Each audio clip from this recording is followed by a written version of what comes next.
Bem-vindos ao canal da vida, o trigo mais fino, para mais uma exposição das riquezas insondáveis do Deus triuno. Hoje a gente vai analisar um pouco os ensinamentos dos ministros Witness Lee e Watchman Nee, né? Vamos focar em como a igreja é edificada e também na jornada de transformação do crente. Exato. E vamos usar figuras bíblicas bem conhecidas, como Jacó e Irão. Eles nos dão umas chaves importantes para entender nosso crescimento e como a gente contribui para o propósito de Deus. Isso.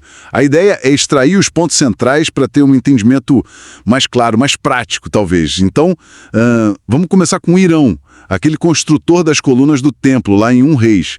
Figura interessante, né?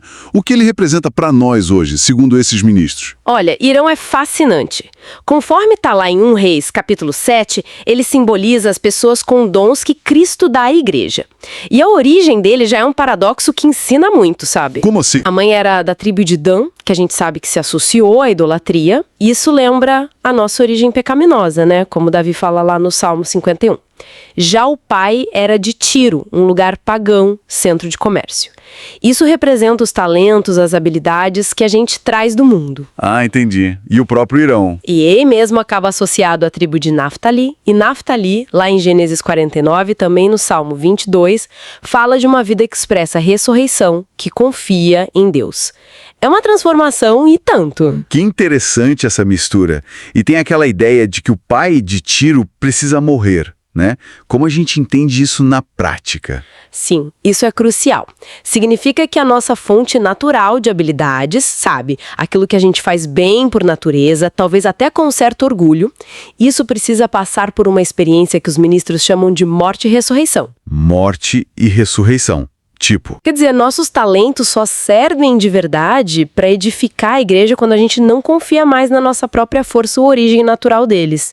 Eles precisam ser usados de um jeito novo, em ressurreição, dependendo totalmente de Deus. Entendi. Como se a habilidade em si não fosse o problema, mas a fonte de onde ela vem ou a confiança que a gente põe nela. Exatamente. Pensa em Moisés. Atos 7 diz que ele aprendeu toda a sabedoria dos egípcios, era super capaz, mas essa capacidade só foi realmente usada por Deus depois de 40 anos no deserto. Ali Deus tratou com a vida natural dele. Faz sentido. Isso nos leva direto para Jacó, então. A jornada dele ilustra bem essa transformação pessoal, né? Perfeitamente. A vida de Jacó é vista como marcada por colunas. São como marcos dos estágios da transformação dele. Certo. Quais são elas? O cuidado de Deus pela existência de Jacó. É aquela fase inicial, sabe? Onde a gente reconhece que Deus nos sustenta, cuida da gente. O cuidado básico de Deus. Ok. E a segunda? A segunda é em Betel, registrada em Gênesis 35. Aqui a coisa muda. O foco não é mais Jacó e suas necessidades. O foco passa a ser a casa de Deus, os interesses de Deus. Ah, Betel. Casa de Deus. Isso. E é nesse momento que Jacó faz algo que não fez na primeira vez que esteve lá. Ele derrama uma libação sobre a coluna. Uma libação? O que isso significa? Isto que Jacó experimentou e desfrutou a ponto de ficar saturado dele. Na primeira visita, lá em Gênesis 28, ele não tinha essa experiência profunda ainda. É interessante que Paulo usa a mesma figura, né? Em 2 Timóteo 4, ele diz: "Estou sendo oferecido por libação." Indica essa saturação total com Cristo para servir a igreja. Que profundidade. Então, o serviço vem dessa saturação, desse desfrute de Cristo. Exatamente. E tem a terceira coluna. Sim. Essa é erguida onde Raquel, a esposa amada, foi sepultada. Gênesis 35 também.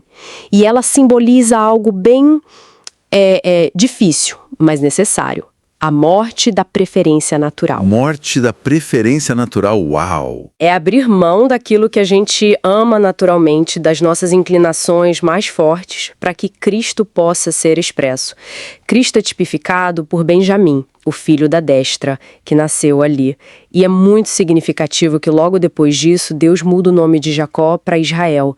Mostra que houve uma transformação profunda ali. É um processo bem intenso mesmo. Galal, Betel, o túmulo de Raquel. Mas aí logo depois, Gênesis 35 fala da Torre de Edar. Isso parece um ponto de atenção, não é? Precisamente. A Torre de Edar, que significa Torre dos Rebanhos. Simboliza um lugar de vida aparentemente tranquila, pastoral, mas que pode levar à complacência, a um conforto mundano, sabe? E até ao pecado, como aconteceu com Rúben, o filho de Jacó, naquele lugar. Um perigo sutil, então. Exato. É um alerta para a gente não se acomodar numa vida fácil, mesmo depois de ter experiências profundas com Deus. A orientação dada por esses ministros é clara. A gente deve ignorá-la, passar direto por ela, fugir dela. Entendi. Evitar acomodação espiritual. Então, pegando essa jornada toda de Jacó, com os marcos e os alertas, como isso ajuda a gente a diferenciar o início da vida cristã dessa transformação mais profunda? Qual a diferença entre regeneração e transformação? Boa pergunta. A regeneração é o ponto de partida. É Deus colocando sua vida divina dentro do nosso espírito quando nascemos de novo. É instantâneo.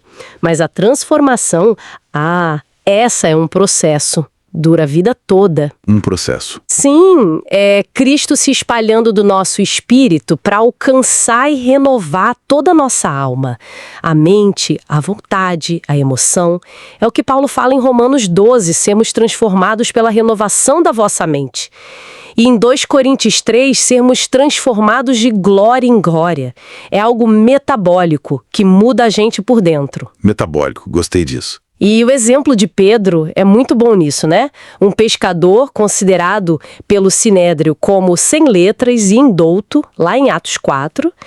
Mas depois, em Gálatas 2, Paulo o reconhece como uma coluna na igreja. Verdade. Isso mostra que a transformação não depende da nossa capacidade natural ou da nossa educação, mas de estar com Jesus. O objetivo final é que a igreja toda se torne a coluna e o baluarte da verdade, como diz 1 Timóteo 3. Fantástico. Então, para a gente ir amarrando as pontas, para quem está nos ouvindo e buscando esse crescimento, qual seria a aplicação prática disso tudo? Olha, acho que a primeira coisa é reconhecer que a gente precisa dessa transformação contínua. Não é algo que acontece uma vez só. É permitir que nossas habilidades naturais, nosso pai de tiro, passem pela cruz, para serem usadas por Deus de um jeito novo, em ressurreição. Certo. É mudar o foco, sair das nossas necessidades e olhar para o propósito de Deus, para a casa dele. E também estar disposto a passar pela morte das preferências naturais, para que Cristo seja expresso através de nós. Abrir mão do que a gente gosta naturalmente. Sim. E claro, vigiar contra a complacência, contra a torre de Edar. Não se acomodar. O alvo final é permitir que Cristo se torne a nossa constituição interior, sabe? Que Ele nos forme por dentro, nos fazendo colunas vivas na casa de Deus. Alguns ministros chamam isso de permanecer no fluxo único de Deus, no mover contínuo dele aqui na Terra. Uma jornada e tanto mesmo. Desde o cuidado inicial de Deus até nos tornarmos essa expressão dele, saturados de Cristo como uma libação. Muito rico. Exatamente. E isso deixa a gente com uma pergunta para pensar, né? Qual seria? Como que nós, na nossa busca por crescimento e por servir a Deus, como a gente equilibra a necessidade de ter habilidade, de se preparar, esse lado tiro, digamos assim, com essa necessidade essencial da morte, da fonte natural, para que tudo seja usado de forma divina em ressurreição? Onde que fica essa linha na nossa vida prática, no dia a dia? Algo para a gente refletir.